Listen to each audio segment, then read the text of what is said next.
നമസ്കാരം. സമയം മലയാളത്തിൻ്റെ റെസിപ്പി സെഗ്മെൻറ്റിലേക്ക് എല്ലാവർക്കും സ്വാഗതം. നമ്മുടെ ആരോഗ്യം സംരക്ഷിക്കുന്നതിൽ വിവിധ ഇനം പയറുവർഗ്ഗങ്ങൾക്ക് ഒരു പ്രത്യേക സ്ഥാനമുണ്ട്. മെറ്റബോളിസം മികച്ചതാക്കാനും അതുവഴി നല്ല ആരോഗ്യം നൽകാനും ഇത്തരം പയർവർഗ്ഗങ്ങൾ വഹിക്കുന്ന പങ്ക് പ്രത്യേകം പറയേണ്ടതില്ലല്ലോ. അത്തരത്തിൽ ഒരു പയർവർഗ്ഗമാണ് അമരപ്പയർ. നമ്മുടെ വീട്ടമ്മമാർ ഇതിനോടകം തന്നെ അമരപ്പയർ ഉപയോഗിച്ച് പലതരം കറികൾ പരീക്ഷിക്കുന്നുണ്ടാകും. എന്നാൽ അമരപ്പയർ കൊണ്ട് ഈ വിധത്തിൽ ഒരു കറി പരീക്ഷിച്ചാലോ?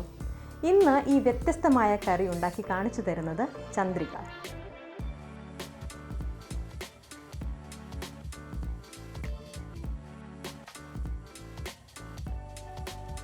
വളരെ വ്യത്യസ്തമായ ഈ അമരപ്പയർ കറി തയ്യാറാക്കാൻ നമുക്ക് വേണ്ടത് 1/4 കിലോ അമരപ്പയർ വേവിച്ചെടുത്തത്, കുക്കറിലിട്ട് ഒരു വിസിൽ കേൾക്കുന്നത് വരെ വേവിച്ചെടുത്തതാണിത്. 2 ടേബിൾ സ്പൂൺ എണ്ണ, 2 ടേബിൾ സ്പൂൺ ജീരകം, 3-4 കുരുമുളക്, ആവശ്യത്തിന് ഉപ്പ്, 1 നുള്ള് കായം, 1 ടേബിൾ സ്പൂൺ കടുക്, 1 കപ്പ് തേങ്ങ ചിരകിയത്, 5-6 പച്ചമുളക്, 1 കഷ്ണം ഇഞ്ചി, കറിവേപ്പില. ഈ വിഭവം തയ്യാറാക്കാൻ ആദ്യം ഒരു ജാറിൽ ചിരകിയ തേങ്ങ എടുത്ത ശേഷം ഇതിലേക്ക് ജീരകം, ഇഞ്ചി, കുരുമുളക്, പച്ചമുളക് എന്നിവയെല്ലാം ചേർത്ത് ഒന്ന് അരച്ചെടുക്കാം. ഇനി ഒരു പാനിൽ എണ്ണ ഒഴിച്ച് ചൂടാക്കുക.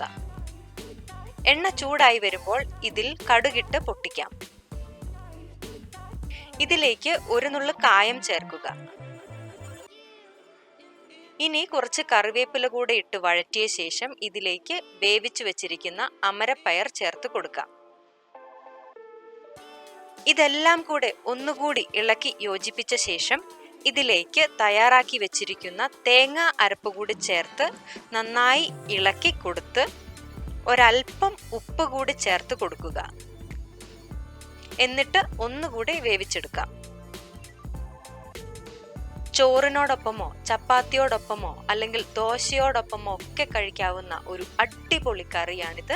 നമുക്കിതൊരു പാത്രത്തിലേക്ക് മാറ്റാം. വളരെ എളുപ്പത്തിൽ അമരപ്പയർ ഉപയോഗിച്ച് തയ്യാറാക്കുന്ന ഈ കറി നിങ്ങളും ഉണ്ടാക്കി നോക്കുമല്ലോ.